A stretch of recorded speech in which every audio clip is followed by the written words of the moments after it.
On screen marking system એટલે OSMની સામે ચોંકાવનારા ખુલાસા કર્યા છે અને એનો એક વિડીયો પણ સોશિયલ મીડિયામાં વાયરલ થયો છે।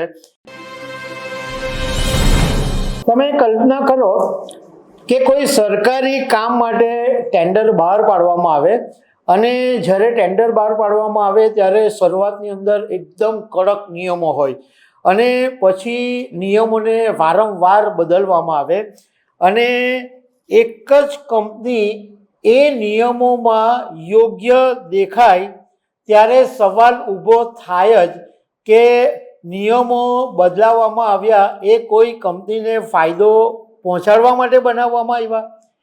આવું એટલા માટે હું કહી રહ્યો છું કે CBSEના ઓન સ્ક્રીન માર્કિંગ સિસ્ટમની અંદર એક વિવાદ ઊભો થયો છે કે એક જ કંપનીને કોન્ટ્રાક્ટ આપવા માટે નિયમોની અંદર વારંવાર બદલાવ કરવામાં આવ્યા। તો આના વિશે તમારી સાથે વાત કરીશ। મારું નામ રાજેશ શાહ છે અને તમે જોઈ રહ્યા છો ગુજરાતના સૌથી મોટા ડિજિટલ ન્યૂઝ પ્લેટફોર્મ ખબરછે.com। Central board of secondary education CBSE 2026થી 12મા ધોરણને ઉત્તર વય્યોના મૂલ્યાંકન માટે ડિજિટલી ઓન સ્ક્રીન માર્કિંગની એક સિસ્ટમ શરૂ કરી છે અને આ સિસ્ટમ જ્યારથી શરૂ કરી છે ત્યારથી વિવાદ હંમેશા વધતો જ રહ્યો છે કે કોઈ એક ખાનગી કંપનીને આખું કામ સોંપવામાં આવ્યું। આ જ્યારે ઓન સ્ક્રીન માર્કિંગ સિસ્ટમનો વિવાદ વધતો રહ્યો એવા સમયે ઝારખંડના એક 17 વર્ષના છોકરાએ જેનું નામ સાર્થક સિદ્ધાંત છે એણે આ ઓન સ્ક્રીન માર્કિંગ સિસ્ટમ એટલે OSMની સામે ચોંકાવનારા ખુલાસા કર્યા છે અને એનો એક વિડીયો પણ સોશિયલ મીડિયામાં વાયરલ થયો છે અને સાર્થકે જે આરોપો લગાવ્યા છે એ આખી આપણી શૈક્ષણિક સિસ્ટમની સામે ચિંતા ઊભી કરે એવા છે।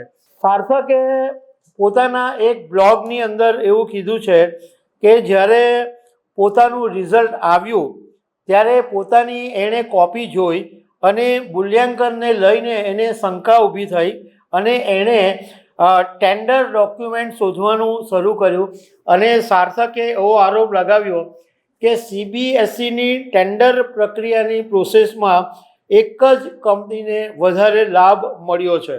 સિદ્ધાંતે અનેક ટેન્ડરોના દસ્તાવેજો ચકાસ્યા અને એ પછી એણે દાવો કર્યો કે હૈદરાબાદની કોએમ્પ્ટ એડ્યુકેટ પ્રાઇવેટ લિમિટેડને કોન્ટ્રાક્ટ આપવા માટે નિયમોની અંદર વારંવાર બદલાવ કરવામાં આવ્યા છે।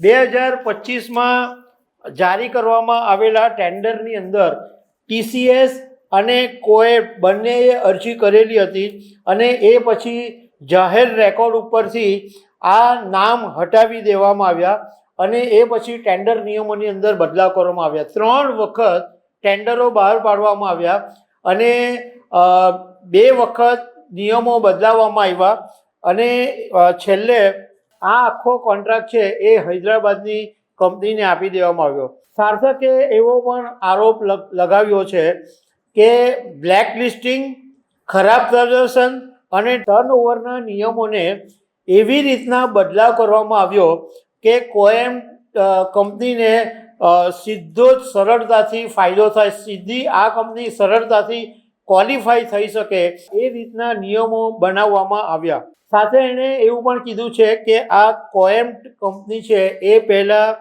ગ્લોબલ અરેનાથી ઓળખાતી હતી અને 2019ની અંદર તેલંગાણા ઇન્ટરમીડિયેટ પરીક્ષા વિવાદમાં પણ નામ સામે આવેલું હતું, છતાં OSMનું કામ આ જ કંપનીને મળ્યું એટલે સવાલ તો ઊભા થવાના જ છે। આ વિવાદ એટલો બધો વકર્યો કે કોંગ્રેસના નેતા રાહુલ ગાંધીએ પણ પૂછ્યું કે ટેન્ડરની શરતો બદલવામાં આવી હતી તો એનો લાભ કોને આપવામાં આવ્યો।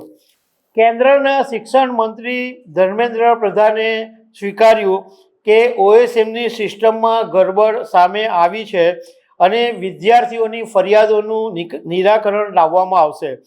જો કોઈ જવાબદાર હશે તો કાર્યવાહી કરવામાં આવશે। હવે આપણને સવાલ એ ઊભો થાય કે કેન્દ્રીય શિક્ષણ મંત્રી આવા જ્યારે કંઈ પણ લોચા લબાચા ઊભા થાય ત્યારે એક જ વાત કરતા રહે છે કે જે કોઈ પણ હશે ચમરબંધ હશે તો ધરપકડ કરવામાં આવશે. પણ તમારી સિસ્ટમ જ એવી કેવી છે કે જેની અંદર પ્રોબ્લેમ ઊભા થાય. તમે પોતે સ્વીકારી છે કે આ OSM સિસ્ટમની અંદર ગરબડ છે, તો ગરબડ થાય કેવી રીતના? તમે લાખો કરોડો રૂપિયા ખર્ચો છો, તમે ટીમ બનાવેલી છે, તો તમારો ગરબડ કેવી રીતના થાય? અને આ ગરબડમાં આખરે શોષવાનું ભોગવવાનું તો વિદ્યાર્થીઓ અને વાલીઓને જ હોય છે. તો દર્શક મિત્રો, આવી અનેક વાતો સાથે અમે તમને મળતા રહીશું. આભાર.